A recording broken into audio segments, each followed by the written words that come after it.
Voici la présentation du Yaesu FT2D RDE. Voilà, c'est un appareil bibande VHF-UHF analogique et C4FM FDMA, c'est-à-dire numérique, le numérique de Yaesu.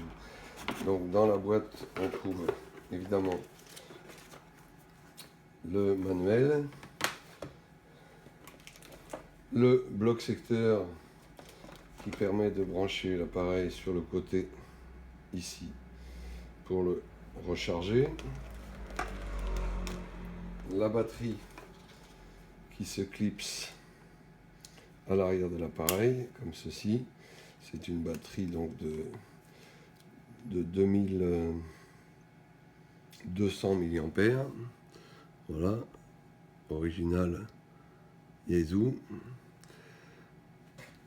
et qui se clipse donc à l'arrière de l'appareil comme ceci. On a également l'antenne qui vient se brancher sur la prise SMA, voilà, SMA femelle sur le poste et mâle sur l'antenne.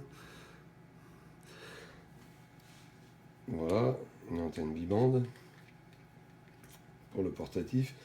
Il y a également, bien évidemment, le clip qui vient se fixer à l'arrière de la batterie et un câble USB, mini USB pour le brancher sur un ordinateur.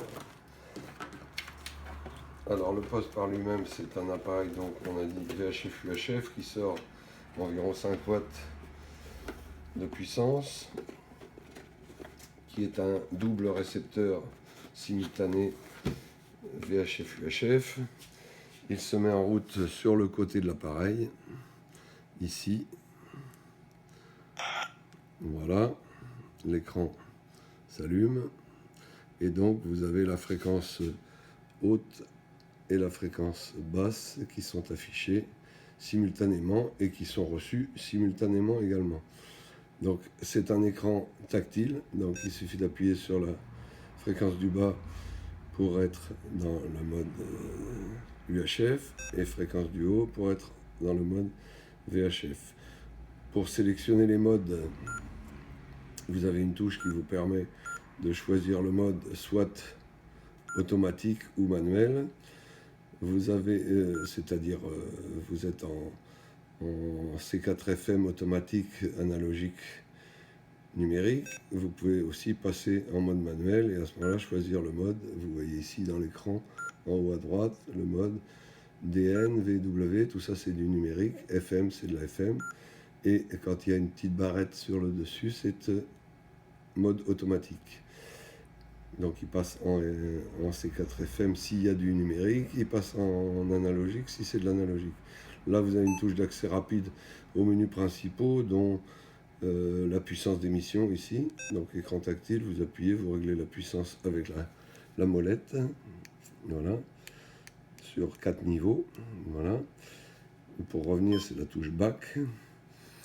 Vous avez aussi accès à partir de ce menu à différents menus, notamment le bandscope qui vous permet d'avoir une fonction type analyseur de spectre sur un espacement que vous pouvez régler dans les menus. Et après, les menus principaux de l'appareil sont accessibles en restant appuyé sur la touche display. Voilà, et là vous avez accès à tous les menus de configuration de l'émetteur-récepteur, l'audio, le gain micro, etc.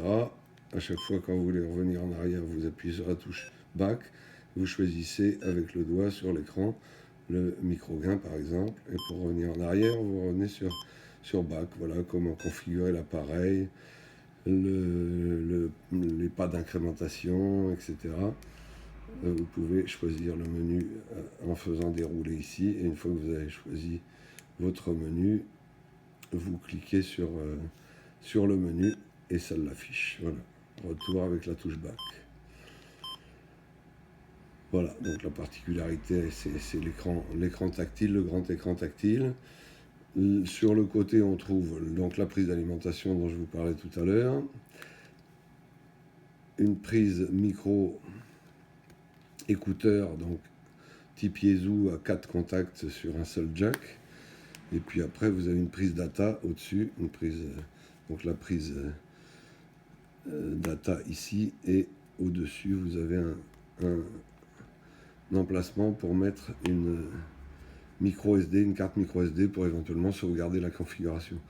Sur le côté, vous avez le réglage du squelch, vous avez accès direct au réglage du squelch sur la touche latérale marquée squelch. Et vous avez la touche monitor qui permet d'envoyer le 1750 par exemple. Et la touche d'émission en haut qui permet de passer en émission avec un témoin d'émission rouge qui s'affiche bleu ou vert suivant que c'est du numérique ou de l'analogique. Voilà, nous sommes donc en mode FM automatique comme je vous l'ai dit tout à l'heure. Et après, si vous voulez changer de mode, vous appuyez sur mode. Vous choisissez d'être en FM permanent ou en numérique permanent ou en automatique si la barrette est affichée au-dessus du mode ici. Voilà, réglage de volume se fait sur le bouton la couronne et avec un contrôle dans l'écran du niveau de volume sur la petite barre qui monte en dessous de la fréquence. Et l'autre rotateur permet soit d'incrémenter les menus, etc., soit d'incrémenter la fréquence. Voilà. Donc c'est un appareil ultra complet, en VHF UHF, également récepteur continu, toute bande, y compris bande aviation, etc., bien évidemment. Voilà. Vous trouverez évidemment cet appareil sur notre site internet www.gotechnique.com.